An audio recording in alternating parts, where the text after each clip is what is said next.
Item ಯಾವುದೇ ಇರಲಿ try ಮಾಡಿ ಆಚಿ ಚಿಕನ್ ಮಸಾಲಾ. ವಿಶ್ವವಿಖ್ಯಾತ ಮೈಸೂರು ದಸರಾದಲ್ಲಿ ಕಂಬಳ ಬೇಕಾ ಬೇಡವಾ ಅನ್ನೋದು ಈಗ ದೊಡ್ಡ ಚರ್ಚೆ ಆಗ್ತಾ ಇದೆ. ಕರಾವಳಿಗರ ಸಂಪ್ರದಾಯ ಮತ್ತು ಸಂಸ್ಕೃತಿ ನಂಬಿಕೆಯ ಭಾಗ ಆಗಿರುವಂತಹ ಕಂಬಳವನ್ನ ಅನಗತ್ಯವಾಗಿ ಮೈಸೂರು ದಸರಾದಲ್ಲಿ ತುರ್ಕೋದ್ ಯಾಕೆ ಅಂತ ಸ್ವತಃ ರಾಜವಂಶಸ್ಥರಾದಂತಹ ಯದುವೀರ್ ಅವರು ಆಕ್ಷೇಪ ವ್ಯಕ್ತಪಡಿಸಿದ್ದಾರೆ. ಆದರೆ ಮೈಸೂರು ದಸರಾ ಆಯೋಜಕರು ಮಾತ್ರ 5 ಕೋಟಿ ರೂಪಾಯಿ ವೆಚ್ಚದಲ್ಲಿ 120 ಕೋಣಗಳನ್ನ ಕರ್ಕೊಂಡು ಬಂದು ಇಲ್ಲಿ ಕಂಬಳ ಮಾಡ್ತೀವಿ ಅಂತ ಹೇಳ್ತಿದ್ದಾರೆ. ಆಯೋಜಕರು ಮತ್ತು ರಾಜವಂಶಸ್ಥರ ನಡುವೆ ಮತ್ತು ಮೈಸೂರು ಜನರ ನಡುವೆ ಒಂದು ರೀತಿಯಾದಂತಹ ಜಟಾಪಟಿಗೆ ಕಾರಣವಾಗಿದೆ ಈ ಕಂಬಳ. ಕಂಬಳ ಕರಾವಳಿಯ ಸಂಸ್ಕೃತಿಯ ಭಾಗ, ಅದು ನಮ್ಮ ಸಂಸ್ಕೃತಿಯ ಭಾಗ ಅಲ್ಲ. ಅನಗತ್ಯವಾಗಿ ಇದನ್ನ ತುರುಕುವ ಪ್ರಯತ್ನ ಮತ್ತು ದುಂದುವೆಚ್ಚ ಯಾಕೆ ಅನ್ನುವಂತಹ ಆಕ್ಷೇಪಗಳು ಕೇಳಿ ಬರ್ತಾ ಇದೆ.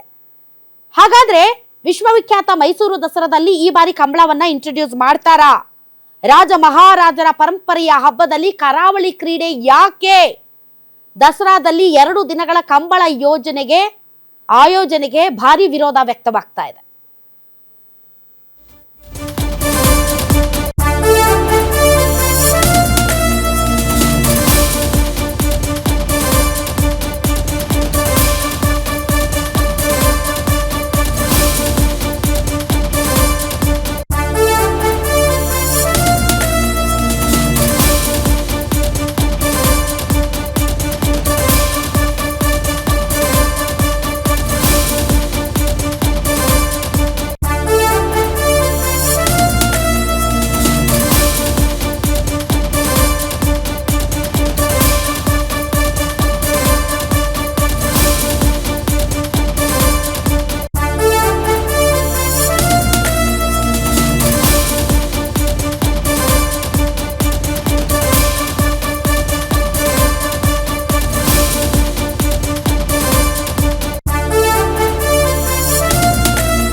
ವಿಶ್ವವಿಖ್ಯಾತ ಮೈಸೂರು ದಸರಾ ಏನಪ್ಪ, ಈ ಮೈಸೂರು ದಸರಾದಲ್ಲಿ ಏನಾದ್ರೂ ಒಂದು ತರಲೆ ತಾಪತ್ರಯ ಇಲ್ಲದೆ ಇದ್ರೆ, ಏನಾದ್ರೂ ಒಂದು ಖ್ಯಾತೆ ತೆಗಿದೇ ಇದ್ರೆ ಯಾರಿಗೂ ಒಂಥರ ತಿಂದಿದ್ದ ಅನ್ನ ಜೀರ್ಣ ಆಗಲ್ಲ ಅಂತ ಅನ್ಸುತ್ತೆ. ಕಳೆದ ಬಾರಿಯೂ ಕೂಡ ವಿಶ್ವವಿಖ್ಯಾತ ಮೈಸೂರು ದಸರಾ ಎಷ್ಟರ ಮಟ್ಟಿಗೆ ದೊಡ್ಡ ವಿವಾದವನ್ನೇ ಸೃಷ್ಟಿ ಮಾಡಿತ್ತು ಉದ್ಘಾಟಕರ ವಿಚಾರದಲ್ಲಿ. ಆದ್ರೆ ಈಗ ಕಂಬಳವನ್ನ, ಅಂದ್ರೆ ಕಂಬಳ ಕರಾವಳಿಯ ಸಂಸ್ಕೃತಿ, ಕರಾವಳಿಯ ಜನಪದ ಕ್ರೀಡೆ, ಅಲ್ಲಿಯ ಜನರ ನಂಬಿಕೆ ಮತ್ತು ಸಂಸ್ಕೃತಿ ಸಂಪ್ರದಾಯದ ಭಾಗ. ಆದರೆ ಮೈಸೂರಿನ ದಸರಾಗೆ ತನ್ನದೇ ಆದಂಥ ವಿಶಿಷ್ಟವಾದಂಥ ಪರಂಪರೆ, ಸಂಪ್ರದಾಯ, ಸಂಸ್ಕೃತಿ ಇದೆ. ಆದರೆ ಈಗ ಅನಗತ್ಯವಾಗಿ ಅಲ್ಲಿ ಕಂಬಳವನ್ನ ಆಡಿಸೋದಾಗಿರ್ಬಹುದು, ಕಂಬಳಕ್ಕೋಸ್ಕರ ಅಲ್ಲಿ ದುಡ್ಡು ಖರ್ಚು ಮಾಡೋದಾಗಿರ್ಬಹುದು, ಸ್ವತಃ ಮೈಸೂರಿನ ಜನರಿಗೂ ಇಷ್ಟ ಇಲ್ಲ. ಮತ್ತು ರಾಜ ಮಹಾರಾಜರ ಪರಂಪರೆಯ ಹಬ್ಬದಲ್ಲಿ ಕರಾವಳಿ ಕ್ರೀಡೆ ಯಾಕೆ ಅಂತ ಈಗ ರಾಜವಂಶಸ್ಥರಾದಂತಹ ಸಂಸದ ಯದುವೀರ್ ಅವರು ಕೂಡ ಆಕ್ಷೇಪ ವ್ಯಕ್ತಪಡಿಸ್ತಾ ಇದ್ದಾರೆ. ಕಂಬಳ ನಮ್ಮ ಸಂಸ್ಕೃತಿಯ ಭಾಗ ಅಲ್ಲ ಅನ್ನೋದಲ್ಲ, ಬದಲಾಗಿ ಪರಂಪರಾನುಗತವಾಗಿ ನಡೆದುಕೊಂಡು ಬಂದಿರುವುದನ್ನ ಮುಂದುವರಿಸಿಕೊಂಡು ಹೋದರೆ ಸಾಕು, ಸರಿಯಾಗಿ ಸಮರ್ಪಕವಾಗಿ ವ್ಯವಸ್ಥೆಗಳನ್ನ ಕಲ್ಪಿಸಿ ಮೈಸೂರು ದಸರಾವನ್ನ ಮಾಡಿದರೆ ಸಾಕು. ಈಗ ಇಲ್ಲ ಸಲ್ಲದ ಹಲವಾರು ರೀತಿಯಾದಂಥ ಹೊಸದನ್ನ ಇಲ್ಲಿ ತರೋದು ಅಷ್ಟರ ಮಟ್ಟಿಗೆ ಸೂಕ್ತ ಅಲ್ಲ ಅಂತ ಕಂಬಳ ಬೇಡ ಅಂತ ಇದ್ದಾರೆ ರಾಜವಂಶಸ್ಥರು ಮತ್ತು ಇತಿಹಾಸ ತಜ್ಞರು. ಪರಿಸರವಾದಿಗಳಿಂದಲೂ ಕೂಡ ಕಂಬಳ ಆಯೋಜನೆಗೆ ವಿರೋಧ ವ್ಯಕ್ತವಾಗ್ತಾ ಇದೆ. ಯಾಕೆಂದ್ರೆ ಅಲ್ಲಿ ಬಹಳಷ್ಟು ಮರಗಿಡಗಳನ್ನ ಕಡಿಬೇಕು, ಕೆಸರು ಗದ್ದೆಯನ್ನ ನಿರ್ಮಾಣ ಮಾಡಬೇಕು, ನೀರಿನ ಬಳಕೆ ಬೇಕು, ಆ ಕಡೆ ಇನ್ನೂ ಡ್ಯಾಮ್ ತುಂಬಿಲ್ಲ, ಒಂದು ರೀತಿ ಬರದ ಛಾಯೆ ಇದೆ.